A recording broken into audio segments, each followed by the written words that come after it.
Alireza Firouzja is far and away the youngest player in the world top 10. He just turned 20. He was 19 when this game we're going to go over was played. So he was 19 in the world top 10. There were a couple of other players that were 29, 10 years older than he is. And then the rest were all in their 30s or older, including 53-year-old Vishy Anand, who's still in the world top 10.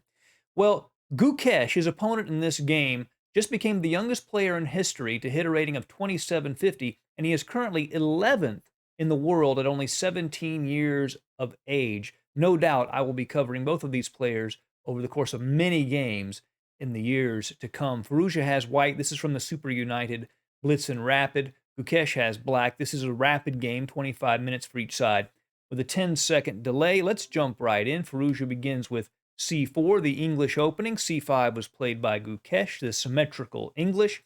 Knight f3, knight f6, knight c3, knight c6, e3, and e5.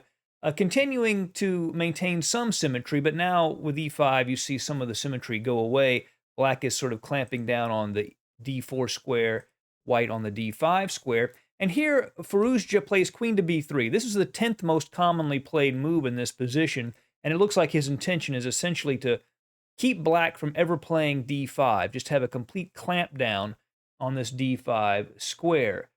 He had played this against Caruana, and the game was a draw. d6 was played by Gukesh, d3. And now, in Caruana's game, he played bishop to e7. Gukesh plays g6, obviously with the idea of bishop to g7, enhancing his control over d4, and later he might even expand on the king side with f5. g3, playing the same idea, bishop g7, bishop g2, castles, castles. So we have a generally playable and equal middle game between the two players. So no opening theory is going to decide the outcome of this game. Rook to b8, allowing this bishop to move. The bishop couldn't move because the queen was pressing down on the b7 pawn. Knight to g5, threatening to take the knight because of this pin on the b pawn. Bishop to d7. Now the queen moves to c2. No need to keep control over d5 anymore. That square is already under control. a6 to expand on the queen side. b3, the idea to place the bishop to b2. b5 gaining space, bishop to b2. h6 hits the knight goes to e4, and there's a trade on that square. He could take with the d pawn and try to attack the backwards d6 pawn. That was a reasonable option, but Firouzja takes with the knight instead, and the knight is also attacking d6. Bishop to f5, placing this bishop on a diagonal opposite Firouzja's queen, and allowing his own queen to defend d6. The queen moves to d2, supporting a break in the center with the d pawn. Queen to d7, rook a to c1, and now b4. Gukesh gains even more space on the queen side. Perhaps he could break with a5, a6 later in the game. But here Firouzja makes a very strong move. This bishop on g7 is an important defensive piece around black's king. Firouzja plays the move f4. The idea is if these pawns are exchanged, he can get rid of that dark squared bishop and attack the dark squares on the king side. If he f4, then bishop g7, king g7, gf4. And with the idea of queen to b2 check, this f6 square is weak, white would be much better. So Gukesh, instead of doing that, plays rook f to e8. The rook goes to e1 to place itself opposite that. Rook now a5, continuing to gain space on the queen side. The knight goes to f2, and it could support a potential g4 pawn push and expanding on the king side, I think is the idea behind this move. The bishop moves to e6, fb5, de5. And now there's a new target for Firouzja in this position. This pawn on c5 is quite difficult for black to defend, and Firouzja goes right after it with knight to e4, aiming his knight right at that pawn.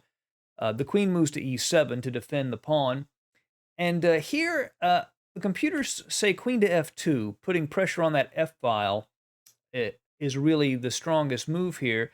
Firouzja makes a prettier move, a fancier move. I don't know if it's a better move. Knight to f6 check. It looks like he's losing the knight, but the reason it works is because now this bishop is threatening the knight on c6. So bishop takes knight, bishop takes knight. Rook e to d8, and now e4 is the idea. Really a strong concept to take this bishop and place it right on d5, and just a very strong square. You'd love to have a knight there, but a bishop is still quite strong on that square, and also he can continue to put pressure on e5. Bishop to g5, though, would have been a decent move from Gukesh, and with the bishop coming to h3, he could have put some real pressure on the king side, but he plays a move that's a little more passive, bishop to g7, and that really hands the initiative over to Alireza. The bishop does go to d5, again on this really beautiful, strong central square. If Gukesh takes that bishop, then when the pawn recaptures, it will be a protected passed pawn. Rook to b6, queen to e2, now a4, continuing to gain space on the queen side. Bishop to c1. This pawn at c5 is still weak, so now he begins to attack it again, the idea of playing bishop to e3 and queen to f2, maximizing pressure on the c5 square. Rook to a6, he wants to place the rooks on this a file. One of the advantages of this bishop at d5, though, is that it controls a8 and makes it harder for the other rook to double up on the file. Bishop to e3 attacks the pawn. ab3 opening up that a file. Now, because it's so hard to get the rook to a8, Gukesh goes ahead and takes on d5. That is a committal decision. It does give Firouzja a passed pawn, a protected passed pawn, but now Gukesh can double his rooks on the a file, so he was willing to make that trade-off. Rook goes to a8, and now queen to c2. Firouzja continues his pressure on this c5 pawn. The bishop goes to f8. He wants to defend that while being able to penetrate down the a file with his rooks. Rook to f2 to keep the rooks from coming into a2. It would be a mistake to trade the two rooks for the queen because the rooks would actually be stronger than black's queen in that position. King to g7. He wants to play f6 and keep that square defended, so if Firouzja tries to get any pressure down the f-file, he would not be able to generate very much. Rook e to f1. Now f6 is played. King to g2. And h5, with the possibility of playing h4 and irritating white's king.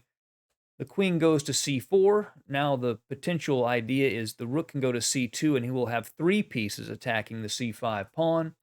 Rook to a2 to trade off a pair of rooks. Rook a2 check. And now rook f2. Firouzja is willing to go into this endgame. If the rooks are exchanged, in this position, white is really the only one that has any pressure. He may not be able to win, but black is definitely not going to win. And basically, Firouzja can just torture Gukesh for many, many moves. So to avoid that ending, Gukesh plays rook to a3 to keep pressure on this b3 pawn, to put some pressure on black's position. So here, Firouzja plays h4 to keep black from playing h4 himself with his h-pawn.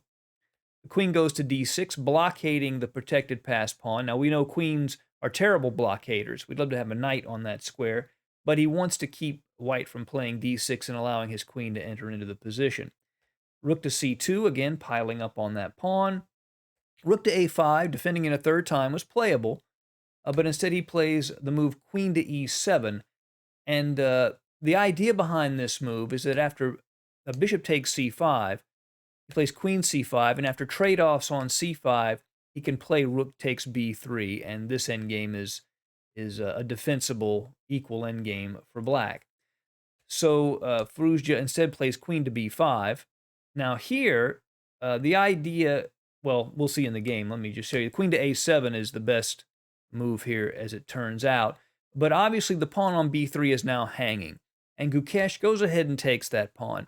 And it turns out that that move is a blunder. It does not work for this reason. Bishop takes c5 from Firouzja, but now queen to f7. Now, the queen can't retake the bishop because the rook would retake, and he would just lose too much material. The queen goes to f7, bishop f8 check, queen f8 check, and here's the idea, rook to c7 check. So now the battle over pawns is over, and the attack on kings has begun, and Gukesh's king is in quite a bit of trouble. King to h6, queen to d7, threatening mate. On h7, the queen goes to g8 to defend the mate threat, but now queen to e7, attacking the f6 pawn. Rook takes d3, and queen f6. And believe it or not, in this position, the game is over, and Gukesh resigned. And the reason is Firouzja is threatening queen to g5 mate, and there is nothing Gukesh can do about it. He could check him for a few times, say rook d2, just keep checking, but then in this final position, there's just nothing he can do to stop queen to g5 check. An important game, if for no other reason than the players are really the stars of the next generation of the chess elite. And Gukesh didn't win this one, but I can assure you I will be covering quite a few games where he does win. He is an immense chess talent. Thank you for joining us at Chess Dog. See you again soon.